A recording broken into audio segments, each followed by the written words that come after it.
On a rainy March night in Austin, Texas, Elon Musk was about to discover that some childhood secrets never stay buried. When a soaking wet 7-year-old girl appeared at his heavily guarded mansion, she carried more than just a mysterious notebook from across the world. She carried the name of someone Elon thought he'd never hear about again, and evidence of a murder that powerful corporations would kill to keep hidden. What she said next would make the world's richest man abandon everything to race back to Africa, where a conspiracy 35 years in the making was about to be exposed by the courage of a child who had walked 200 miles to keep a dying promise. But first, she had to convince him to open the door. Austin, Texas, March 5th. The rain drummed against the tall windows of Elon Musk's home office, like tiny fingers tapping for attention. He sat in his leather chair, eyes fixed on his computer screen. Numbers and brainwave patterns filled the monitor. Test results from the latest Neuralink experiments. It was past 10 at night, but Elon couldn't sleep. His mind was always racing with new ideas. Tonight, he was studying how the brain chips could help people who couldn't walk. The work was important, but it made him think of sad things too. The big house felt quiet around him. His security team had gone home hours ago. Only the basic alarms were still on, the ones that watched the gates and walls around his property. Elon liked these quiet hours when he could think without people bothering him. He rubbed his tired eyes and reached for his coffee cup. It was cold now, but he drank it anyway. Outside, the spring storm was getting stronger. Lightning flashed across the Texas sky. Knock, knock, knock. Elon stopped moving. The coffee cup froze halfway to his mouth. Someone was at his front door. That was impossible. No one could reach his door without setting off at least 5 different alarms. His house sat on 20 acres of land, surrounded by high walls and security cameras. Even delivery trucks had to stop at the gate and call first. He checked his phone. No messages from security. No alerts from the alarm system. Nothing. Knock, knock, knock. The sound came again, more urgent this time. Elon stood up slowly. His heart started beating faster. In his line of work, strange visitors could mean trouble. Some people didn't like his ideas about electric cars and rockets. Some people even made threats. He walked through the long hallway, passing family photos on the walls. His footsteps echoed on the marble floor. The knocking came once more as he got closer to the front door. Elon looked at the smart doorbell screen beside the door.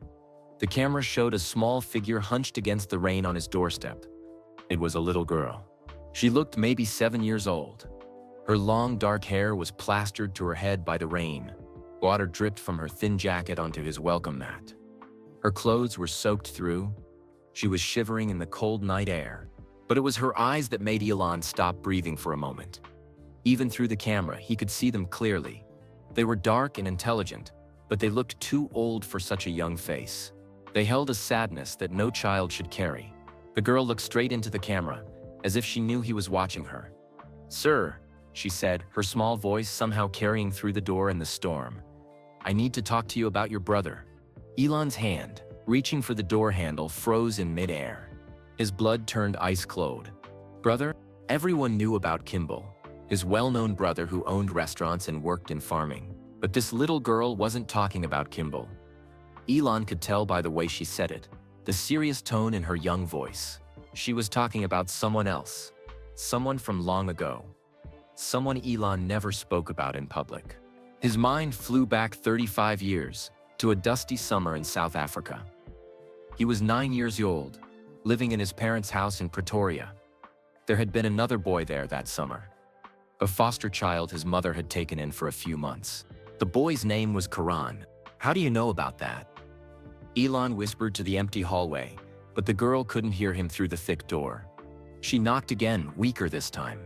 Her small fist barely made a sound against the heavy wood. "Please," she called out. "I walked a very long way to find you. My grandfather sent me. Before he died, he made me promise to bring you something important." Elon's heart pounded so hard he could hear it in his ears. This made no sense. That summer, with Kiran, was 35 years ago. The boy had disappeared from his life as quickly as he had entered it. Elon had tried to forget about him over the years, but sometimes late at night he still wondered what had happened to his forgotten foster brother.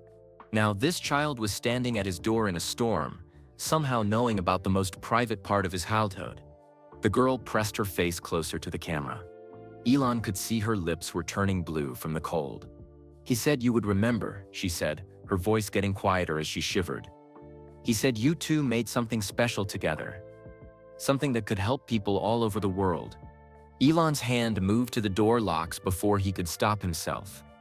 Every logical part of his brain told him to call security first. To be careful. To ask more questions before opening the door to a strange child in the middle of the night. But something in her eyes reminded him of that long ago summer. Of late nights in his mother's garden shed, working on crazy inventions with a boy who dreamed as big as he did. He turned the locks and slowly opened the door. The little girl looked up at him with those same intense, intelligent eyes he remembered from so many years ago. Rain continued to pour down around her, but she stood perfectly still. You do remember him, don't you? She asked softly. Kirin Nandaba. He was my grandfather. Elon stared down at her, speechless. The past and present crashed together in his mind like two trains colliding. How? He started to ask, but couldn't finish the question. The girl reached into her wet jacket with small, shaking hands. She pulled out something wrapped in plastic, a small, old notebook that looked like it had been treasured for many years. Before Grandpa died, he told me to bring this to you, she said, holding it out with both hands like an offering. He said it has the secret you both discovered together. He said you're the only person in the world who would understand what it means. Elon looked at the notebook, then back at the child's face. In her expression, he saw Hako of the brilliant, quiet boy who had shared his childhood dreams of building impossible things. What's your name? He asked gently. Zara Endaba, she replied. Water still dripping from her hair. I'm 7 years old, and I walked 200 miles to find you. Grandpa made me promise that if anything happened to him, I would bring this notebook to Elon Musk in Austin, Texas. She paused, looking directly into his eyes with an intensity that took his breath away. He said you would help me finish what you started together. He said it could save the world. Lightning flashed behind her, illuminating the small, soaked figure on his doorstep. In that moment, Elon realized his quiet evening had just changed into something that would alter both their lives forever. But he had no idea yet just how much this brave little girl was about to change everything. Come inside, Elon said quickly, stepping back from the door. You're freezing. Zara walked into his house on shaking legs. Water dripped from her clothes onto the marble floor. She clutched the plastic-wrapped notebook against her chest like it was the most important thing in the world. Elon closed the door and locked it. His mind was spinning with questions. But first he needed to help this child get warm and dry. Wait here, he told her gently. He ran upstairs and grabbed a thick blanket from his bedroom. When he came back down, Zara was still standing in exactly the same spot, still holding the notebook. Here, he said, wrapping the soft blanket around her small shoulders. Let's get you somewhere warm. He led her to his living room, where a fireplace crackled with orange flames. Zara sat on the edge of his big leather couch, still shivering. The notebook never left her hands. Are you hungry? Elon asked. When did you last eat? Yesterday morning, Zara said quietly. A truck driver gave me bread and water. Elon's heart clenched. This little girl had been traveling alone for days, maybe weeks. He went to his kitchen and made her a sandwich and hot chocolate. When he came back, she was staring into the fire. Thank you, she said politely when he handed her the food. She ate slowly, like she was trying to make it last. As Zara ate, Elon's mind traveled back to that summer in 1989. He was 9 years old, living in Pretoria with his parents and his brother Kimball. Their mother, May, had a big heart for helping people. That's why she agreed to take in a foster child for a few months. The boy's name was Kiran Ndaba. He was 8 years old, thin and very quiet. His parents had died in a mining accident near Johannesburg. A church program had placed him with families who could help. Elon remembered the first day Kiran arrived. He carried just one small bag with all his things. He didn't talk much, but his eyes were always watching, always thinking. They reminded Elon of his own eyes when he looked in the mirror. Kiran was different from other kids. While they played soccer or video games, Kiran liked to draw pictures of rockets and stars. He would sit for hours, sketching designs for machines that could fly to space or dig deep into the earth. Elon had been excited to meet someone who loved science as much as he did. Most kids at school thought he was weird for reading books about physics and computers. But Kiran understood. They spent that whole summer together. While other families went on vacation, Elon and Kiran worked on inventions in his mother's old garden shed, behind the house. They built models out of cardboard and wire. They drew blueprints on notebook paper. They dreamed of changing the world. Kiran was brilliant. Maybe even more brilliant than Elon himself. He could solve math problems in his head that took Elon several minutes with a calculator. He understood how things work just by looking at them. But then, one morning in late August, Kiran was gone. Elon woke up and ran to Kiran's room, but the bed was empty. All his things were packed away. May explained that social services had found Kiran a permanent home with relatives in Cape Town. It had happened very quickly, she said. There hadn't been time to say goodbye. Elon had cried that day. Not just because he was sad, but because he felt like he had lost the only person who really understood him. He asked his mother for Kiran's new address, but she said the social workers told her it was better if the children didn't stay in contact. It would help Kiran adjust to his new life. Over the years, Elon had tried to forget about that summer. He went to school, moved to Canada, then to America. He started companies, made money, built rockets. But sometimes, late at night, he still wondered what had happened to the quiet, brilliant boy who had shared his dreams. Now sitting in his living room 35 years later, he was looking at Kiran's granddaughter. "Tell me about your grandfather," Elon said softly, as Zara finished her sandwich. Zara's eyes lit up, even though they were still sad. "Grandpa Kiran was the smartest person I ever knew. He could fix anything. Cars, radios, computers. He worked for the South African Space Agency, designing parts for satellites." "The space agency?" Elon sat up straighter. "He became an engineer? The best one they ever had," Zara said proudly. "But he never forgot about you. He had pictures of you on his wall, from newspapers and magazines. Every time you launched a rocket or made a new car, he would show me the articles. He would say, 'That's my friend Elon. We used to build things together when we were kids.'" Elon felt a lump growing in his throat. All these years, he had wondered about Kiran. But Kiran had been watching him, following his success, still considering him a friend. "He tried to contact you many times," Zara continued. "He would call your companies, but your assistants always said you were too busy to talk to old friends." He understood, though. He knew you had important work to do. "I never got those messages," Elon said quickly. "If I had known." "Grandpa knew that," Zara said. "He wasn't angry, he just kept working on the project you two started together. He said someday, when the time was right, he would find a way to share it with you." She held up the notebook. "This is everything, Mr. Musk. All the work from that summer and all the improvements Grandpa made over the years.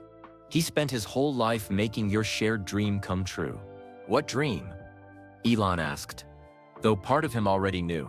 "The shadow collector," Zara said, her young voice filled with excitement despite her sadness.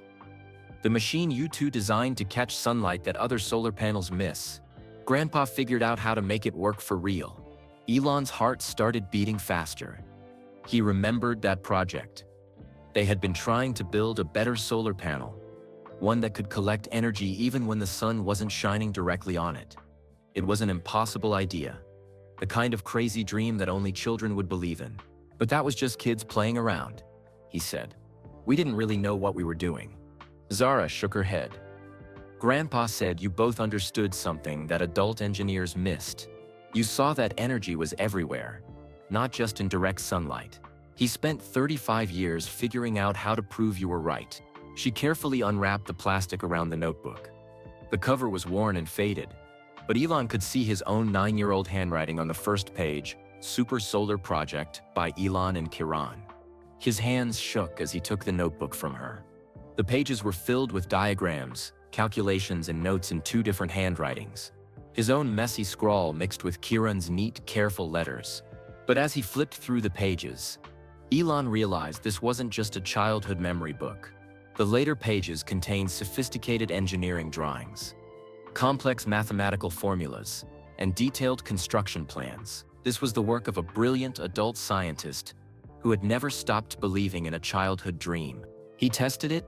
Elon asked, staring at a page full of performance measurements. For the last 10 years, Zara said.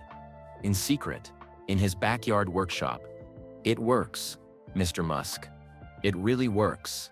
The shadow collector can make electricity from moonlight, from light reflected off buildings, even from the heat that comes off roads on sunny days. Elon looked up from the notebook to study Zara's face. She had the same intense, intelligent eyes as her grandfather. The same way of speaking about complex ideas as if they were simple facts. How do you know all this? He asked. Because Grandpa taught me everything, she said simply. Every day after school, we would work on the shadow collector together. He said I had the same gift you both had, the ability to see solutions where other people only see problems. As Elon continued reading, he noticed something strange. Several pages were missing from the notebook. Clean cuts showed where pages had been carefully removed. Where are the rest of the plans? He asked. Zara's expression became serious, and suddenly she looked much older than 7 years old. Grandpa hid the most important parts, she said. Bad people were trying to steal his work. Men in expensive suits came to our house. They offered money for the shadow collector plans. But Grandpa said no. He said this invention belonged to people who needed help, not rich companies who wanted to get richer. What happened to those missing pages? Grandpa buried them, Zara said. In the place where you two used to work together. He said if something ever happened to him, I should bring you this notebook. Then we could go get the rest of the plans together. Elon felt a chill that had nothing to do with the storm outside. Where exactly did he bury them? Zara looked directly into his eyes, and in her gaze he saw an echo of the boy who had shared his childhood dreams of changing the world. In your mother's old garden shed in Pretoria. Under the floor where you and Grandpa used to build your inventions. He went there 6 months ago and hid them where only you would know to look. Elon stared at Zara in amazement. The old shed was still there? After all these years? How do you know about the shed? He asked. Grandpa took me there once, when I was 5, Zara said, pulling the blanket tighter around her shoulders. He showed me where you two used to work. He said it was the most important place in his life because that's where he learned to dream big dreams. She paused, looking into the fire. He was too sick to go back and get the plans himself. That's why he sent me to find you. Elon felt his heart sink. Zara, I'm so sorry about your grandfather. When did February 18th, she said quietly. It was a Tuesday. He woke up feeling tired, and by evening he was gone. The doctors said it was his heart. Who's taking care of you now? Mrs. Patterson, our neighbor. She's very old and very kind, but she doesn't have much money. She said the government people would come soon to take me to an orphanage. Zara's voice stayed steady, but Elon could see tears starting in her eye. That's why I had to leave right away. Grandpa made me promise that if anything happened to him, I would bring this notebook to you. He said you were the only person who would understand what it meant. Elon looked at this brave little girl who had traveled thousands of miles alone to keep a promise to her grandfather. Tell me about your journey. How did you get here? Zara's story came out slowly as she sipped her hot chocolate. After Kuran died, she had lived with Mrs. Patterson in their small house in Soweto, a township outside Johannesburg. Mrs. Patterson loved her, but she was 83 years old and could barely take care of herself. I knew the social workers would come soon, Zara explained. Mrs. Patterson tried to hide it from me, but I heard her crying on the phone with them. They said I needed to go to a children's home because she was too old to be my guardian. 3 weeks after the funeral, while Mrs. Patterson was at the market, Zara had packed a small bag with her few belongings, taken the $200 her grandfather had hidden under his mattress, and started walking north. I studied maps at the library for weeks, she said. Grandpa taught me how to read them when I was little. He said knowing where you are and where you're going is the most important skill in life. She had walked for days through the South African countryside, sleeping in bus stations and small-town parks. When her feet got too sore to walk, she used some of her money to ride buses. Kind truck drivers gave her rides when they saw a child walking alone on dangerous roads. Weren't you scared? Elon asked. Very scared, Zara admitted. But Grandpa always told me that being scared doesn't mean you can't do something. It just means you have to be extra careful while you do it. She had crossed into Botswana at a small border town, telling the guards she was visiting relatives. From there, she hitchhiked north through Africa, using her grandfather's careful instructions about which roads to take and which cities were safe. "How did you cross the ocean?" Elon asked, amazed by her journey. "A missionary family was flying back to America," Zara said. "They were at the airport in Ghana, and their little boy was crying. I helped them calm him down. When they found out I was traveling alone, they felt sorry for me. They bought me a ticket to fly with them." The missionary family had brought her to Dallas, thinking she had relatives in Texas. Once she arrived, Zara had taken a bus to Austin and then walked through the city until she found Elon's neighborhood. "I asked people for directions," she said simply. "I told them I was looking for the man who makes electric cars and rockets. Everyone knew where you lived." Elon shook his head in wonder. This 7-year-old girl had traveled across an entire continent and an ocean, using nothing but her intelligence, courage, and the kindness of strangers. "Zara, what you did was incredibly dangerous," he said gently. "You could have been hurt or lost." "I know," she interrupted. "But Grandpa's work was too important to lose. He spent his whole life trying to help people who don't have electricity. He said the shadow collector could bring power to villages in Africa, to refugee camps, to places where regular solar panels don't work well." She opened the notebook to a page filled with Karan's neat handwriting. "Look at this. Grandpa calculated that the shadow collector could provide electricity to 50 million people in Africa alone. Families could have lights at night. Children could study after dark. Hospitals could save more lives." Elon studied the page. Karan's calculations were sophisticated and detailed. He had mapped out distribution networks, estimated costs, and identified the remote communities that would benefit most from the technology. He wasn't just an inventor, Elon realized. He was a humanitarian. "He said you were the same way," Zara replied. "He said that's why you made electric cars and rockets.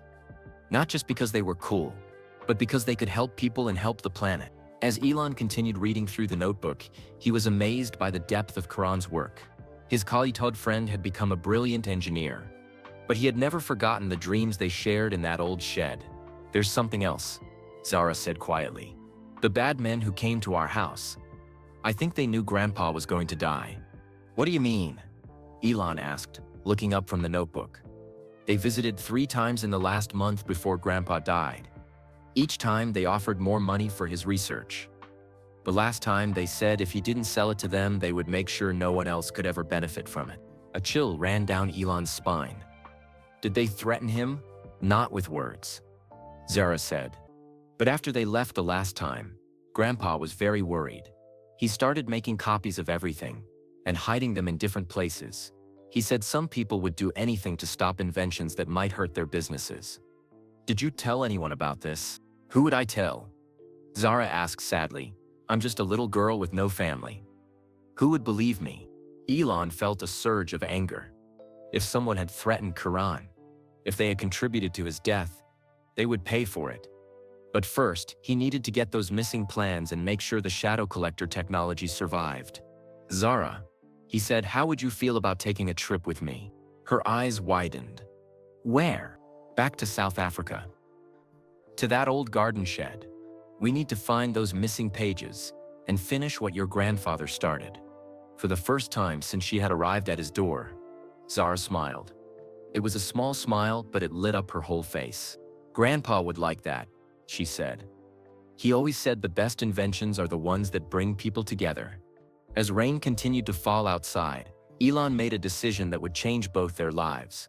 Tomorrow, he would start making arrangements for the most important trip he had ever taken. Not to launch a rocket or unveil a new car, but to honor the memory of a childhood friend and help a brave little girl finish her grandfather's life's work. But first, they both needed some rest. It had been a long night, and an even longer journey for Zara.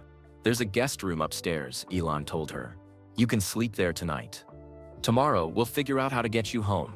"This isn't about getting me home anymore," Zara said, clutching the notebook. "This is about finishing what you and Grandpa started. This is about keeping promises." As Elon showed her to the guest room, He realized that this little girl had already changed his life in ways he was just beginning to understand. She had brought him back in touch with dreams he thought he had lost, and reminded him that the most important inventions are the ones that help people who need help the most. "This bed is bigger than my whole room back home," Zara said softly, looking at the queen-sized bed with its fluffy white pillows and clean sheets. "Get some sleep," Elon said gently. "Tomorrow we have a lot of planning to do." But as he turned to leave, Zara called out to him, "Mr. Musk, thank you for believing me. Most adults don't listen to kids, especially kids who tell strange stories. Your story isn't strange, Zara. It's brave. And please, call me Elon." The next morning, Elon woke up early and found Zara already sitting at his kitchen table. She had showered and put on the same clothes from the night before, the only clothes she had. She was carefully studying the notebook, making small notes in the margins with a pencil. "Good morning," Elon said, pouring himself coffee. "What would you like for breakfast?" "Anything is fine," Zara said, not looking up from the notebook.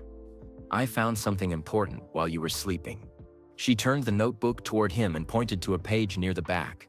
It was covered in Quran's neat handwriting, but the words were in a different language. "This is written in Zulu," she explained. "Grandpa taught me to read it when I was little. It's a message he left for you." Elon sat down beside her. "What does it say?" Zara translated slowly. "My dear friend Elon, if you are reading this, then my granddaughter has found you and kept her promise. The pages I removed from this notebook contain the final piece of our puzzle, the manufacturing process that makes the shadow collector affordable for poor communities. But I was forced to hide them because dangerous people were trying to steal our work." She paused and looked at Elon. Then he writes the exact location where he buried the plans. "Where?" "Under the loose floorboard in the northeast corner of your mother's old shed. 3 feet down, wrapped in waterproof plastic inside a metal box." Elon's heart started beating faster. Quran had been very specific. He clearly expected that someday, somehow, Elon would come looking for those plans. "There's more," Zara continued reading. "He says the missing pages contain partnership agreements with African governments and non-profit organizations. Contracts to build shadow collectors in villages across the continent. Everything needed to help millions of people." As Zara finished translating, Elon realized the full scope of what Quran had accomplished. This wasn't just an invention. It was a complete plan to bring electricity to the poorest parts of the world. "We have to go get those pages," Elon said firmly. "When?" Zara asked, her eyes lighting up with excitement. "Today." Zara's mouth dropped open. "Really? We can leave today? I don't believe in waiting when something important needs to be done." Elon replied. He pulled out his phone and started making calls. First, he called his assistant. "Julia, I need the jet ready to fly to Johannesburg in 4 hours. "Yes, today. And I need you to arrange for security and ground transportation in South Africa." Next, he called his head of security, Marcus Chen. "Marcus, I'm taking an emergency trip South Africa with a young companion. I need you to come with us and arrange protection while we're there." "Sir, this is very short notice," Marcus protested over the phone. "We haven't had time to plan properly. The political situation in South Africa is unstable right now. There have been protests." "Marcus, this isn't negotiable," Elon interrupted. "This trip is happening today. I trust you to keep us safe." While Elon made arrangements, Zara sat quietly, holding the notebook. She seemed nervous about something. "What's wrong?" Elon asked after finishing his calls. "What if the plans aren't there anymore?" she said quietly. "What if someone else found them? What if Grandpa was wrong about the hiding place?" Elon sat down next to her. "Then we'll figure out another way to make the shadow collector work. Your grandfather was brilliant, but he wasn't the only brilliant person working on this project." "What do you mean?" "You are Zara. You understand this technology better than anyone. You've been studying it your whole life. Even if we don't find those missing pages, we can recreate them together." Zara looked up at him with surprise. "You think I'm smart enough to help with real engineering?"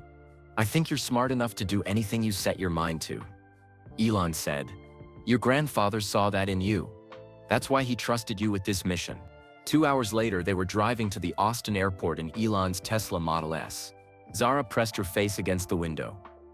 amazed by the city rushing past them. "I've never been on a real airplane before," she admitted. "The missionary family's plane was my first time flying. This will be a much longer flight," Elon warned her. 17 hours to Johannesburg. "But my jet has comfortable beds and good food. You can sleep most of the way." At the airport, Marcus Chen was waiting with 2 other security guards. He looked worried as he approached Elon. "Sir, I've been getting reports about unusual activity around your mother's old property in Pretoria. Someone has been asking questions about the house and the current owners." Elon felt a chill. "What kind of questions?" "Someone claiming to be a government surveyor wanted to know about any outbuildings on the property. Another person said they were from a historical society, interested in documenting old structures." "That's not a coincidence," Zara said quietly. She had been listening to their conversation. "The bad men who visited Grandpa, they must know he hid something." "How would they know that?" Elon asked. "Maybe they were watching him when he went to Pretoria 6 months ago. Maybe they followed him." Marcus nodded grimly. "It's possible. If they suspected he was hiding research materials, they might have put him under surveillance." As they boarded Elon's private jet, the full danger of their situation became clear. They weren't just racing to recover Kiran's hidden plans. They might be racing against people who would do anything to stop them. "Are you sure you want to do this?" Elon asked Zara as they settled into the airplane's comfortable seats. "It might be dangerous." Zara clutched the notebook tighter. "Grandpa spent his whole life working on this project. People who need electricity are still waiting for help. I won't let his work disappear because I was too scared to finish what he started." As the plane lifted off from Austin, heading toward Africa, Elon looked at the brave little girl sitting beside him. In just 24 hours, she had changed his entire life. She had reminded him that technology isn't just about making money or becoming famous. It's about solving problems for people who can't solve them themselves. But as they flew through the clouds toward South Africa, neither of them knew that powerful people were already waiting for their arrival. People who had killed once to protect their interests, and who wouldn't hesitate to kill again. The missing pages in that metal box weren't just the key to revolutionary technology. They were evidence of a conspiracy that reached all the way to corporate boardrooms and government offices. And somewhere below them, as they crossed the Atlantic Ocean, orders were being given to make sure that Elon Musk and Zara Indaba never made it back to America alive.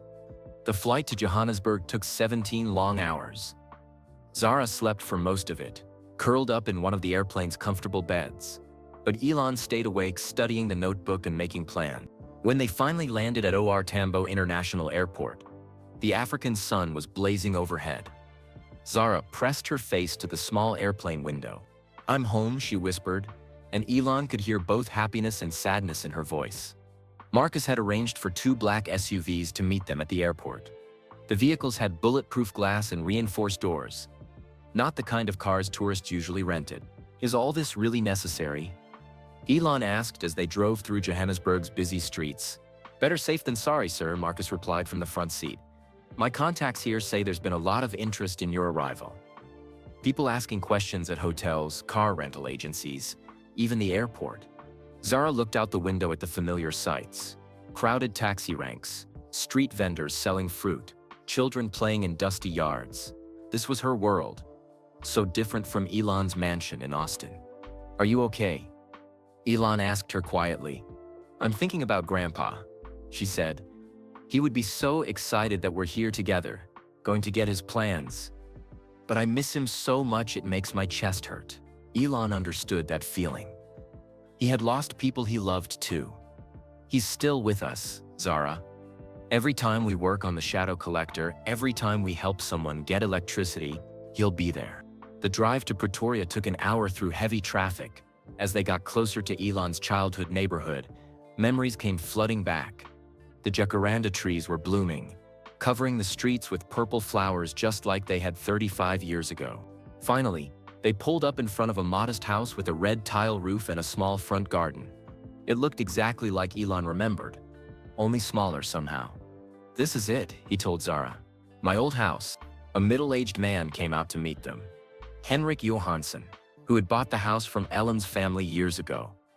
His eyes were wide with shock as one of the world's richest men stepped out of an armored SUV. "Mr. Musk," Henrik said, still trying to believe what he was seeing. When your people called this morning, I thought it was some kind of joke. What can I do for you? I need to look in the old garden shed, Elon explained. There's something buried there that belonged to a friend of mine. Of course, Henrik said quickly. The shed is still there. We use it to store garden tools now. Please, come through. They walked around to the backyard, with Marcus and his security team spreading out to watch for any signs of trouble. Zara stayed close to Elon's side, clutching the notebook. The wooden shed sat in the same corner of the yard where Elon remembered it. Paint was peeling from its walls, and the roof sagged a little.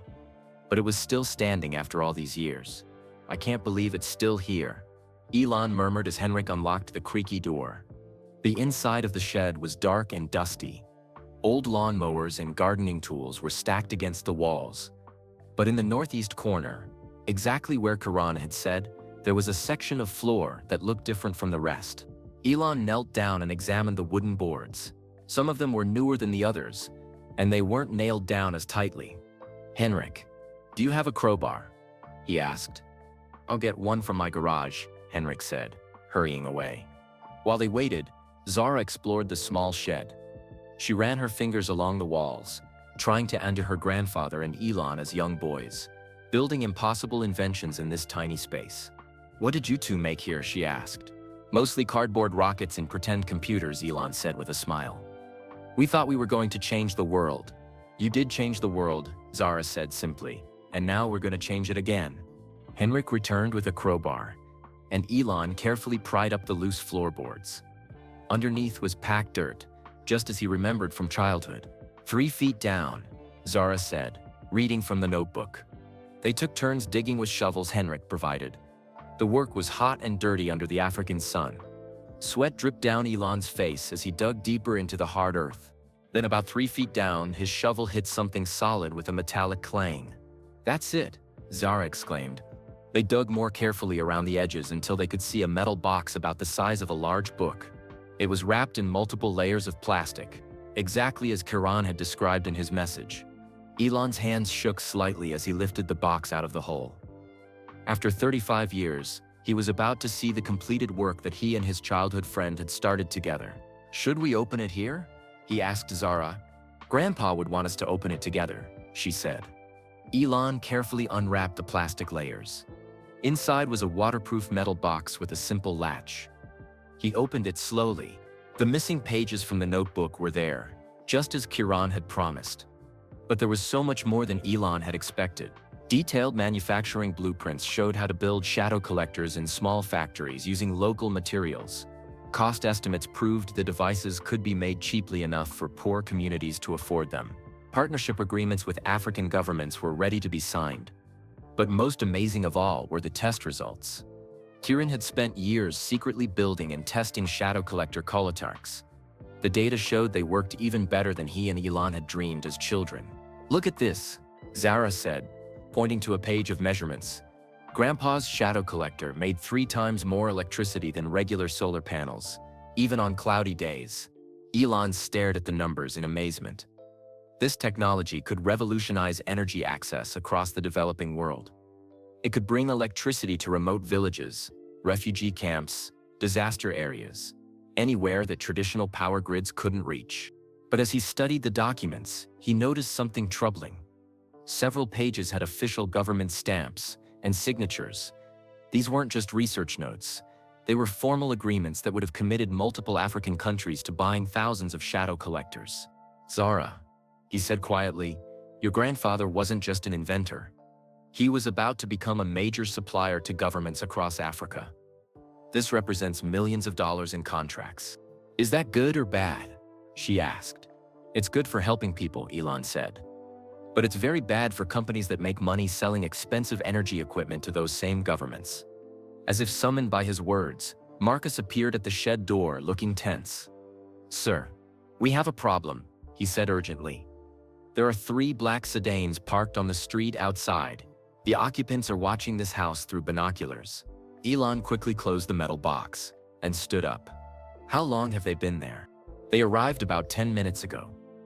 My team recognizes the license plates. They're registered to Hartwell Energy Consortium. Zara's eyes went wide with fear. Those are the bad men who came to see Grandpa. "We need to leave immediately," Marcus said. "There's a back exit through the neighbor's yard. Our vehicles are waiting there." As they prepared to leave the shed, Elon realized they had found much more than missing technical plans. They had discovered evidence of a massive conspiracy to suppress technology that could help millions of people. But they had also walked into a trap. The people who had killed Kiran to stop the shadow collector weren't going to let Elon and Zara escape with the evidence of their crimes. "Stay close to me," Elon told Zara as they prepared to run. "No matter what happens, don't let go of that notebook." Marcus led them quickly through the back of the shed to a hole in the fence that his security team had cut. They crawled through into the neighbor's yard, where their 2 SUVs were waiting with engines running. "Get down and stay down," Marcus ordered as they climbed into the vehicles. As they drove away from the house, Zara looked back through the rear window. 3 men in dark suits were walking up to Henrik's front door. "They're going to search the shed," she whispered. "They won't find anything," Elon said, holding the metal box tightly. "We got there first." Marcus spoke into his radio to the second SUV following them. "We're being followed by 2 vehicles. Box sedans, license plates Charlie Delta 772 and Bravo Alpha 941. "Where are we going?" Zara asked. "Somewhere safe, where we can study these documents properly," Elon replied. They drove through Johannesburg's busy streets for 20 minutes, taking a winding route to lose anyone following them. Finally, they pulled up at the offices of Naspers, a large media company in the city center. "Why here?" Zara asked as they got out.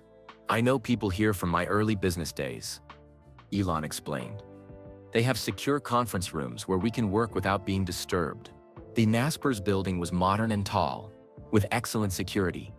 Marcus arranged for guards to watch all entrances while Elon and Zara were escorted to a private conference room on the 15th floor. The room had no windows and a heavy steel door. It was the kind of place where important business deals were made in secret. Perfect for what they needed to do.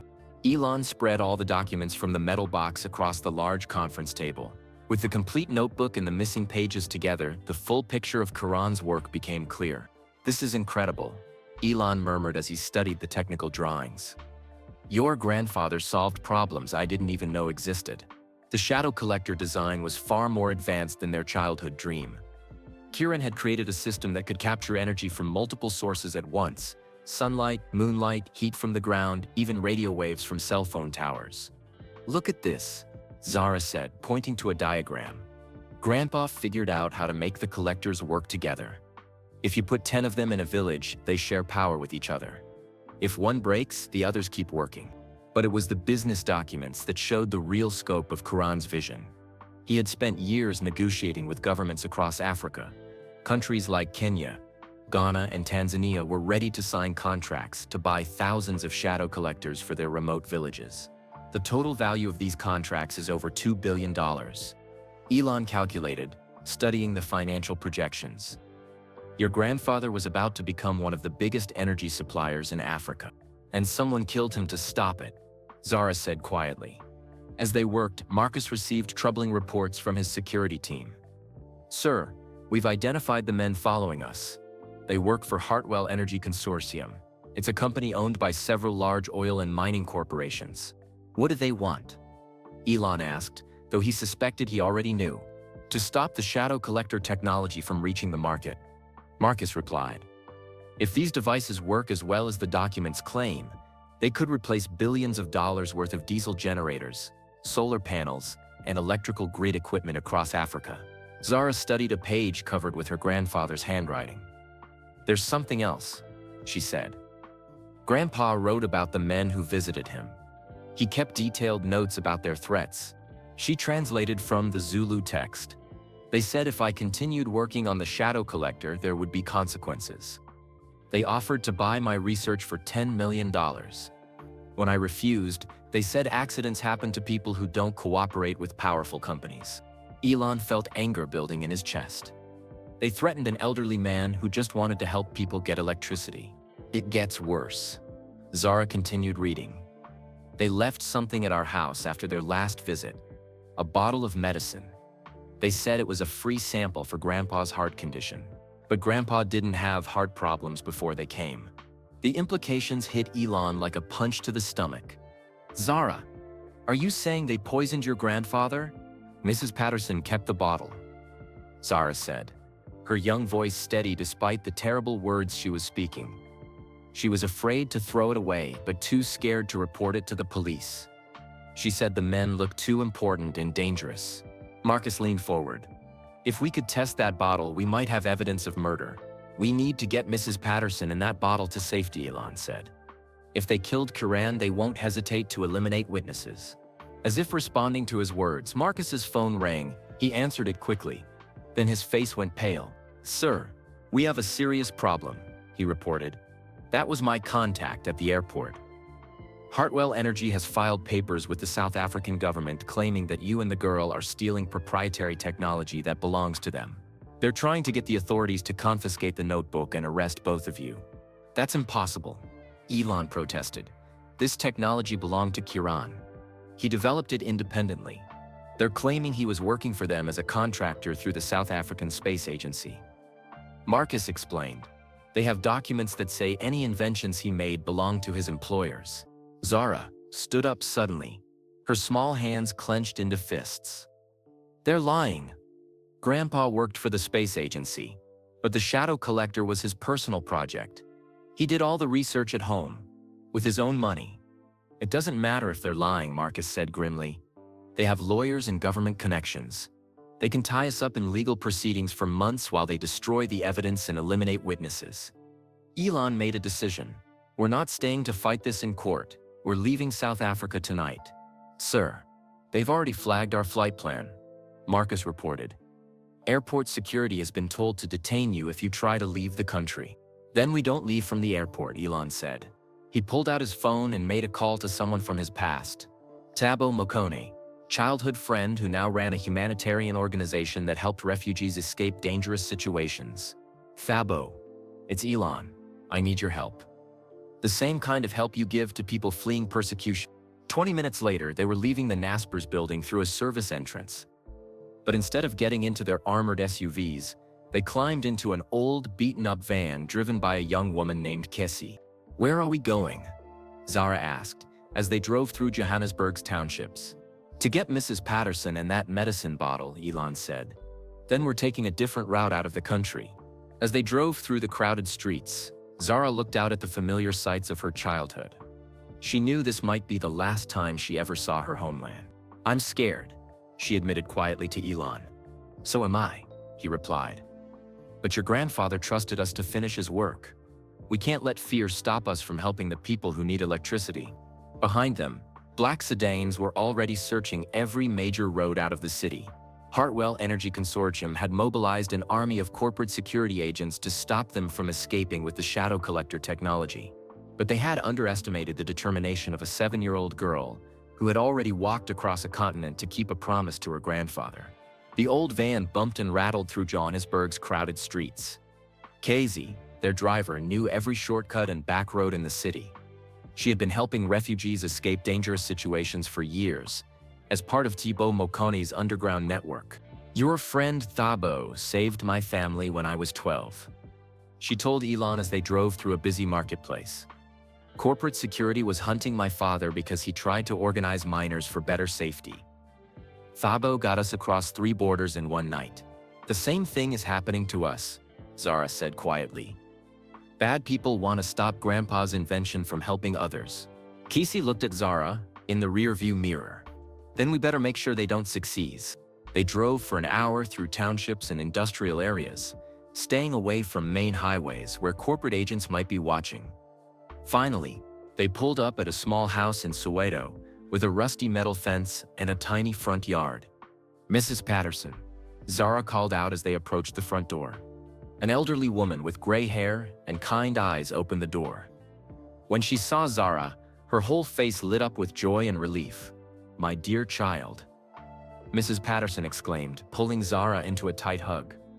I was so worried about you when you disappeared. I thought I would never see you again.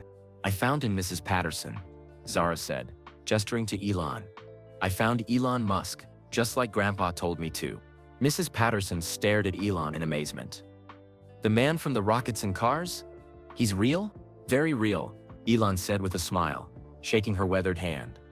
and we need your help to finish what Kiran started." They went inside the small, neat house where Zara had lived after her grandfather died. The walls were covered with newspaper clippings about Elon's companies, articles that Kiran had collected over the years. "He never stopped following your success," Mrs. Patterson told Elon. "Every time SpaceX launched a rocket, Kiran would say, 'That's my friend Elon. We used to build spaceships together when we were boys.'" Zara explained why they had come. "Mrs. Patterson, do you still have the medicine bottle those men left for Grandpa?" The old woman's face grew serious. "I kept it, just like you told me to." Something about those men felt wrong. They smiled too much, but their eyes were cold. She disappeared into her bedroom and returned with a small brown bottle. The label said it was heart medication, but there was no doctor's name or pharmacy information. Kiran had never seen a heart doctor, Mrs. Patterson said. He was tired sometimes, like all old people, but his heart was strong. Then these men came, and 3 days later, he was dead. Elon took the bottle carefully, wrapping it in a clean cloth. "This could be evidence of murder. Mrs. Patterson, we need to get it tested by scientists who can tell us what's really inside. But first, we need to get you somewhere safe," Marcus added. He had been watching the street through the front window. "If they're willing to kill to protect their secret, you might be in danger too." Mrs. Patterson looked frightened. "Where would I go? This is my home. I've lived here for 40 years. Come with us," Zara said suddenly. "Come to America. You can live near me and Mr. Musk. You'll be safe there." The old woman's eyes filled with tears. "Child, I don't have a passport. I've never been outside of Johannesburg in my whole life. We'll figure out the paperwork later," Elon said. "Right now, the most important thing is keeping you alive." As they prepared to leave, Zara walked through the small house one last time. In her old bedroom, she packed a few precious things: a photo of her grandfather, a drawing she had made of the shadow collector, and a stuffed elephant that had been her only toy. "I'm ready," she announced, though Elon could see tears in her eyes. They left Soweto in a different vehicle, a medical van that Casey's organization used to transport refugees who needed to travel unnoticed. Mrs. Patterson lay on a stretcher in the back, pretending to be sick. Zara and Elon wore medical uniforms and masks. "Where are we going?" Mrs. Patterson whispered, as they drove north. "First to a laboratory where we can test the medicine bottle," Elon explained. "Then to a small airstrip near the Botswana border. A humanitarian flight will take us to Kenya. And from there, we can get to America safely." But their escape wasn't going to be as simple as Elon hoped. As they drove through the South African countryside, Marcus received increasingly urgent reports from his contacts. "Sir, Hartwell Energy has mobilized a small army," he said quietly, so Mrs. Patterson wouldn't hear. "They have teams watching every airport, border crossing, and major road. They're using government connections to set up roadblocks." "How is that legal?" Zara asked. "It's not," Marcus replied, "but they have enough money and influence to make the authorities look the other way. At least temporarily." They drove for hours through dusty farmland and small towns. Every time they saw police cars or official-looking vehicles, Casey would take a different route. She knew the country like a master chess player knows a board, always thinking 3 moves ahead. As the sun began to set, they stopped at a small medical clinic in a rural town. Dr. Samuel Nkomo, a friend of Tabo's organization, was waiting for them. "I can test this bottle tonight," he said, examining the suspicious medication. "I have equipment here that can identify most chemical compounds." While Dr. Nkomo worked in his laboratory, Elon and Zara sat outside under the African stars. It was peaceful here, away from the city's noise and danger. "Are you sorry you came to find me?" Elon asked. "Never," Zara said firmly. "Grandpa always said that doing the right thing is hard. But that's what makes it worth doing, even if it's dangerous." "Especially if it's dangerous," she replied. "If something is important enough for bad people to try to stop it, then it's important enough to fight for." 2 hours later, Dr. Nkomo emerged from his clinic with a grim expression. The bottle contained digital AS, a heart medication, but in doses 10 times stronger than any doctor would prescribe. This much would cause heart failure within days of taking it. "So they really did poison Grandpa," Zara said, her voice steady despite the terrible confirmation. We have evidence now, Elon said. Evidence that will expose their crimes to the whole world.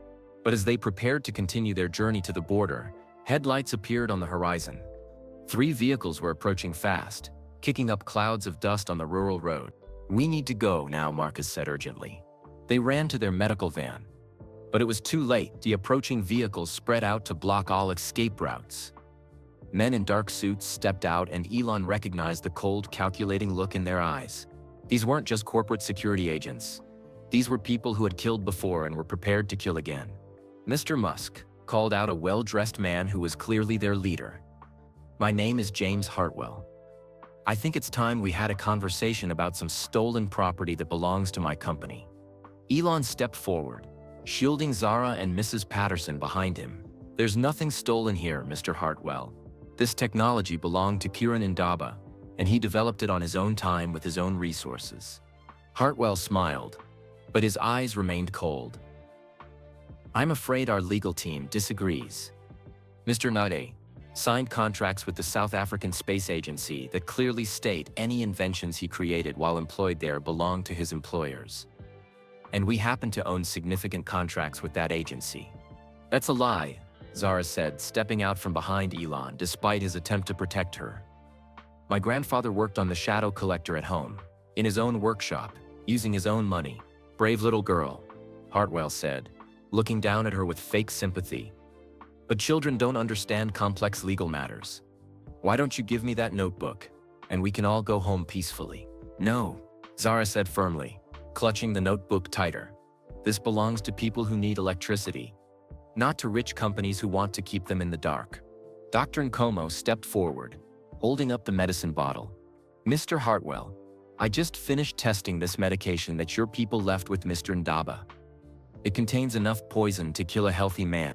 Hartwell's expression didn't change. "I have no idea what you're talking about, doctor. My company doesn't manufacture medicine, but you do manufacture murder." Elon said angrily, "You killed Kiran because he wouldn't sell you his life's work." "Prove it," Hartwell replied calmly. "One old medicine bottle doesn't prove anything. And even if it did, accidents happen to people who don't cooperate with powerful organizations." The threat was clear. Marcus moved closer to Elon, his hand near his weapon, but Hartwell's men outnumbered them 3-1. "What do you want?" Elon asked. "Simple. The notebook, all the documents you found today, and a signed agreement that you will never speak about any of this technology. In return, I'll let you and your friends leave South Africa safely. And if we refuse," Hartwell shrugged, "then you'll suffer the same unfortunate accident that befell Mr. Ndaba, along with anyone else who knows about this conversation." Zara looked up at Elon with determination in her young eyes. "Don't give it to him. Grandpa died to protect this technology. We can't let his sacrifice be for nothing." Mrs. Patterson stepped forward, her elderly frame shaking but her voice strong. "That man threatened my Crayon. I heard him with my own ears. He said bad things would happen if Crayon didn't cooperate. An old woman's testimony against respected businessmen?" Hartwell laughed. Who would believe such a story? But as they faced off in the dusty road, Elon realized something important. They didn't have to convince courts or governments. In the modern world, truth could spread faster than any corporate conspiracy could stop it. "Marcus," he said quietly, "are you recording this conversation?" "Every word, sir," Marcus replied, holding up his phone. Hartwell's confidence flickered for a moment. Recording private conversations without consent is illegal in South Cypher. "So is murder?" Zara said simply. Elon made a decision that would change everything. He pulled out his own phone and opened a live streaming app. "Hello world," he said, pointing the camera at himself and then at Hartwell. "My name is Elon Musk, and I'm about to tell you about a revolutionary technology that could bring electricity to millions of people in Africa. But first, let me introduce you to the man who murdered the inventor to stop it from reaching the market." "You can't do this," Hartwell shouted, lunging toward Elon. But it was too late. Within seconds, thousands of people around the world were watching the live stream. Comments started flooding in from viewers in dozens of countries. "This is James Hartwell of Hartwell Energy Consortium," Elon continued, keeping the camera steady despite Hartwell's attempts to block it. "He and his associates poisoned a brilliant African engineer named Kiran Ndaba because Kiran refused to sell them a technology that could help poor communities get electricity. "Turn off that camera," Hartwell demanded. "The technology is called the shadow collector," Elon continued. "It was designed by Kiran and me when we were children, and he spent his whole adult life perfecting it. It can generate electricity from scattered light, heat, and even radio waves, bringing power to places where traditional solar panels don't work well." Zara stepped into the camera's view, holding up the notebook. "My name is Zara Ndaba. This is my grandfather's life work. He wanted to help people, but these bad men killed him to stop his invention from helping others." The livestream's viewer count was climbing rapidly. 10,000, 50,000, 100,000 people watching in real time. "This is a complete fabrication," Hartwell protested, but his voice lacked conviction. He knew that millions of people around the world were now hearing his denials. "Dr. Nkomo," Elon said, turning the camera toward the doctor, "please tell the world what you found when you tested the medicine bottle these men left at Kiran's house." "The bottle contains digital IAs in lethal doses," Dr. Nkomo said clearly. "Enough to cause heart failure within days. This is not medicine. It's poison disguised as medicine." The comments on the live stream were exploding with outrage. People from around the world were sharing the stream, sending it to news organizations, and demanding justice for Kiran Ndaba. Hartwell realized his carefully planned cover-up was falling apart in real time. "You have no proof of any connection between that bottle and my company." "Actually, we do," Mrs. Patterson said, stepping forward with surprising courage. She pulled a small recorder from her pocket, an old device Kiran had given her for recording family stories. "I recorded your visit to our house," she announced. "Every threat you made, every word you said about making sure Kiran couldn't benefit from his own work." She pressed play, and Hartwell's voice crackled through the small speaker. "Mr. Ndaba, if you don't sell us this technology, we'll make sure it never benefits anyone. Accidents happen to stubborn old men who don't understand how business works." The live stream's audience heard every word. Comments poured in demanding Hartwell's arrest. News organizations started calling for investigations. Within minutes, the story was spreading across social media faster than any corporate damage control team could contain it. Justice for Kiran and Shadow Collector became trending topics worldwide. Hartwell looked at his men, then at the phone streaming their conversation to hundreds of thousands of viewers. His carefully planned operation had become a public relations disaster. "This isn't over," he said, backing toward his vehicles. "Yes, it is," Zara replied with quiet dignity. "You can't kill an idea whose time has come. And you can't hide murder when the whole world is watching." As Hartwell and his men drove away in defeat, Elon looked at the brave little girl who had just helped expose a corporate conspiracy to the entire world. "Your grandfather would be proud," he told her. "Now comes the hard part," Zara said, looking at the notebook in her hands. "We have to build enough shadow collectors to help everyone who needs them." 6 months later, Elon stood with Zara on the stage of the Austin Convention Center. Thousands of people filled the seats, and millions more watched online as they prepared to announce something that would change the world. The viral video from that dusty road in South Africa had done more than expose Hartwell's crimes. It had sparked a global movement. James Hartwell was now in prison awaiting trial for murder and corporate conspiracy. But more importantly, the world had learned about Kiran Ndaba's shadow collector technology. "Ladies and gentlemen," Elon said into the microphone, 6 months ago, a brave 7-year-old girl knocked on my door in the rain. What she told me that night has led to this moment."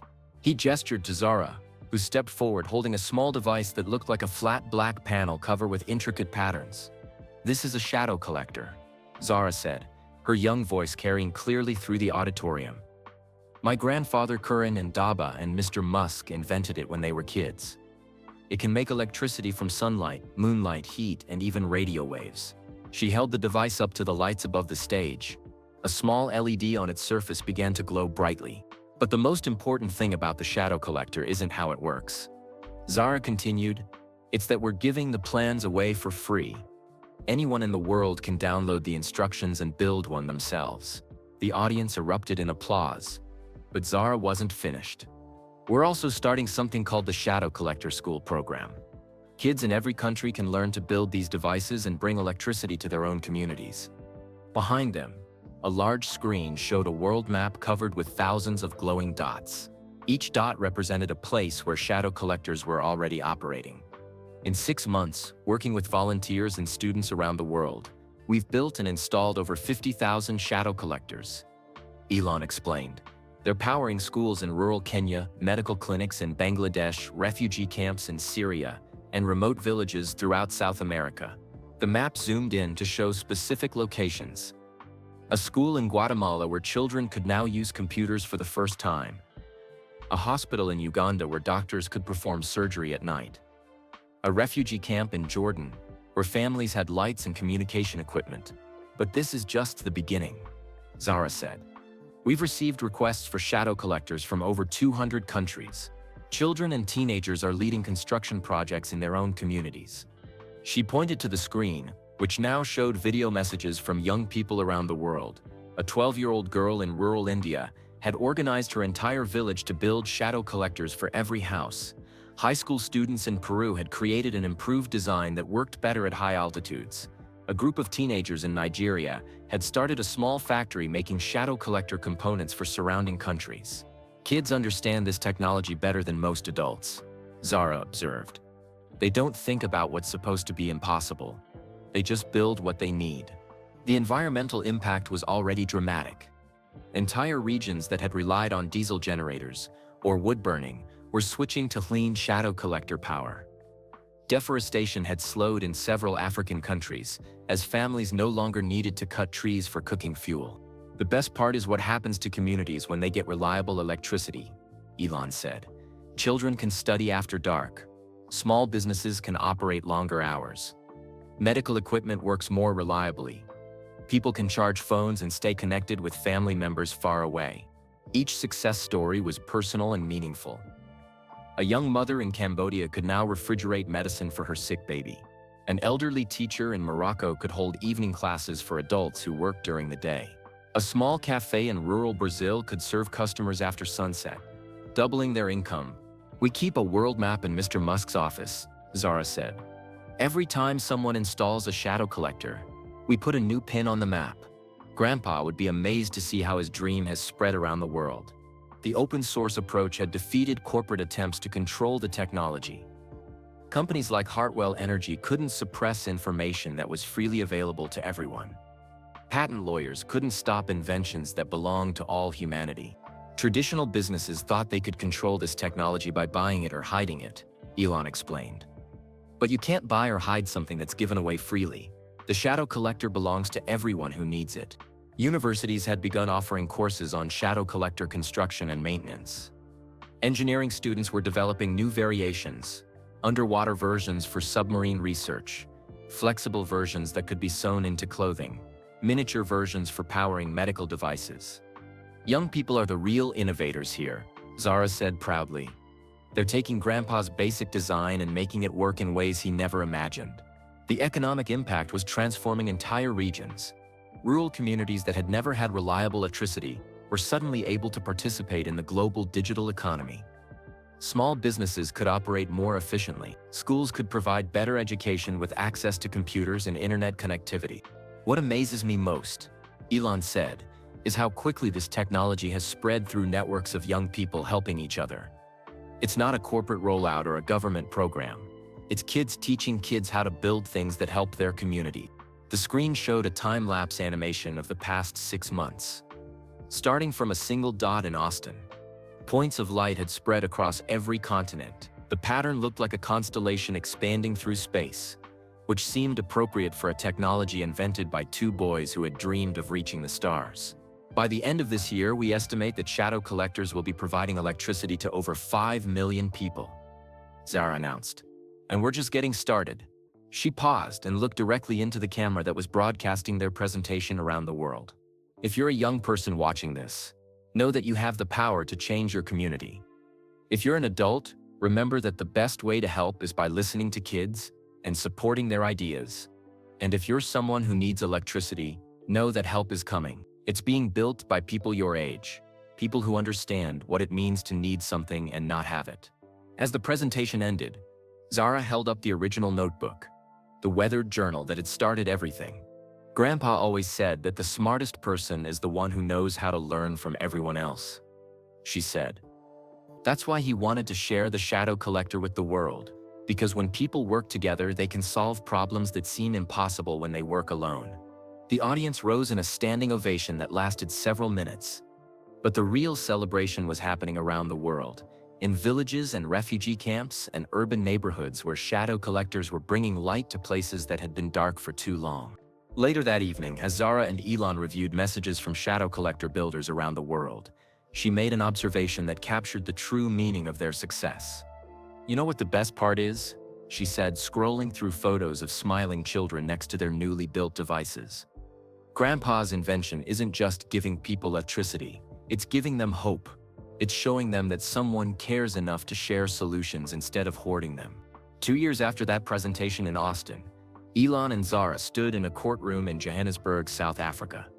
The wooden benches were packed with journalists, government officials, and supporters from around the world. After months of investigation and legal proceedings, James Hartwell was finally facing trial for the murder of Kiran Ndaba. Zara, now 9 years old, sat in the witness section holding Mrs. Patterson's weathered hand.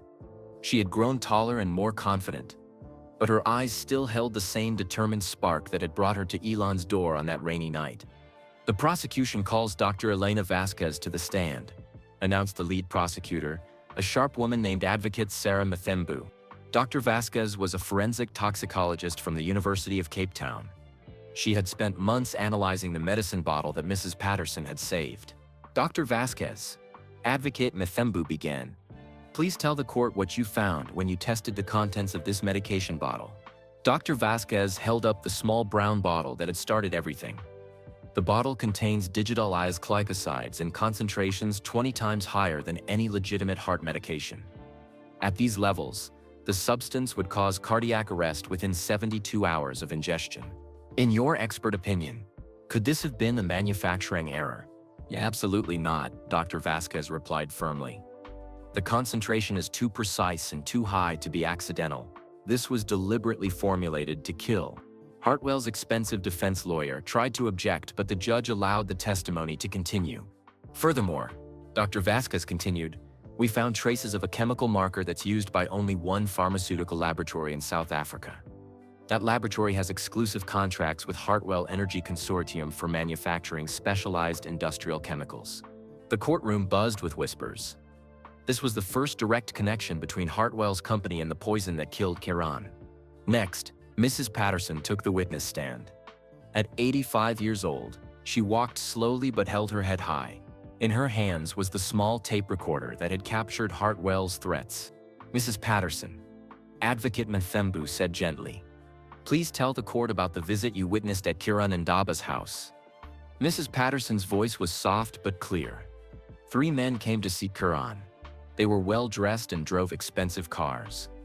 I watched from my kitchen window because something felt wrong about them." She described how the men had spent an hour at Kiran's house, their voices getting louder as the conversation continued. "When they left, one of them placed something on Kiran's kitchen table. I saw them leave a small brown bottle," she testified. "Kiran showed it to me later. He said they claimed it was free heart medicine, but he had never complained of heart problems. He was afraid to throw it away because they said they would be watching him." The prosecutor played the recording Mrs. Patterson had made. Hartwell's voice filled the courtroom. "Mr. Ndaba, if you don't cooperate with our offer, accidents tend to happen to stubborn old men who don't understand how business really works." The jury listened intently as Hartwell's recorded voice continued. "Your shadow collector technology threatens billions of dollars in existing energy infrastructure. We're offering to buy your research to prevent unfortunate consequences." When Kiran's voice responded, refusing the offer, Hartwell could be heard saying, "That's disappointing, old man. I hope you don't come to regret that decision. Take this medicine as a gesture of goodwill. Your heart might need it more than you think." The recording was damning evidence. Even Hartwell's lawyers couldn't explain away his client's own words threatening an elderly inventor. Zara was called to testify about her grandfather's final days. She spoke clearly into the microphone, telling the court about Kiran's sudden illness after the men's visit. "Grandpa was healthy and strong," she said. "He worked in his shop every day, building shadow collector prototypes. But after those men came, he got very tired. He said his chest felt heavy and his heart was beating strangely. What happened to your grandfather's research after he died? The prosecutor asked. Grandpa had hidden the most important parts, Zara explained. He buried them in a place where only Mr. Musk would know to look. He was afraid the bad men would steal his life's work and use it to hurt people instead of helping them. The defense lawyers tried to suggest that Kiran's death was natural, that an old man's heart simply gave out. But the medical evidence was overwhelming. The digitalis found in his system matched exactly the poison from the bottle Hartwell's associates had left behind. Dr. Samuel Nkomo testified about his analysis of the suspicious medication. The forensic pathologist who had re-examined Kiran's body confirmed death by digitalis poisoning. Even the pharmaceutical company that had unknowingly manufactured the poison provided records showing it was ordered specifically by Hartwell Energy. But the most powerful testimony came from Hartwell's former assistant, Maria Santos, who had been granted immunity in exchange for her cooperation. Mr. Hartwell called it removing obstacles to business efficiency, she testified. He said Kiran Nandaba's shadow collector technology would cost the energy industry billions of dollars if it reached the market. He authorized whatever methods were necessary to acquire or eliminate the threat. She described how Hartwell had ordered surveillance of Kiran's activities, attempted bribery, and finally, when all else failed, the delivery of poisoned medication disguised as a healthcare gift. He said it would look like natural causes, Maria testified, tears streaming down her face. An old man's heart, giving out under stress. No one would investigate too closely. When Hartwell finally took the stand in his own defense, his arrogance was gone. The man who had threatened a 7-year-old girl on a dusty road now faced life in prison. I never intended for anyone to be harmed, he claimed. We were simply trying to acquire valuable intellectual property through legitimate business negotiations. But the prosecutor played video from the viral livestream, where Hartwell had admitted to making threats and trying to suppress the shadow collector technology. Mr. Hartwell, Advocate Mintembue said, you told Mr. Musk and this young girl that accidents happen to people who don't cooperate with powerful organizations. What did you mean by that? Hartwell's composure cracked. That was taken out of context. I was speaking hypothetically about business risks, the same way Kiran Nandaba's death was hypothetically natural. Objection, called Hartwell's lawyer. Sustained. The judge replied, but the jury will note the defendant's evasive responses. The trial lasted 3 weeks, but the verdict was swift. Hartwell was found guilty of first-degree murder, conspiracy to commit murder, and corporate terrorism. The judge sentenced him to life in prison, without the possibility of parole. As the sentence was read, Zara felt a mix of satisfaction and sadness. Justice for her grandfather had been served, but it couldn't bring him back. After the trial, Elon and Zara visited Kiran's grave in a quiet cemetery outside Johannesburg. The headstone was simple but elegant. Kiran Nandaba, inventor, dreamer, friend to the world. Do you think Grandpa would be proud of what we accomplished? Zara asked as she placed fresh flowers on the grave. I think he would be amazed, Elon replied. Shadow collectors are now providing electricity to over 50 million people worldwide. His dream of helping communities get clean energy has come true beyond his wildest imagination. They stood in comfortable silence for a few minutes, watching the African sunset paint the sky in brilliant oranges and purples.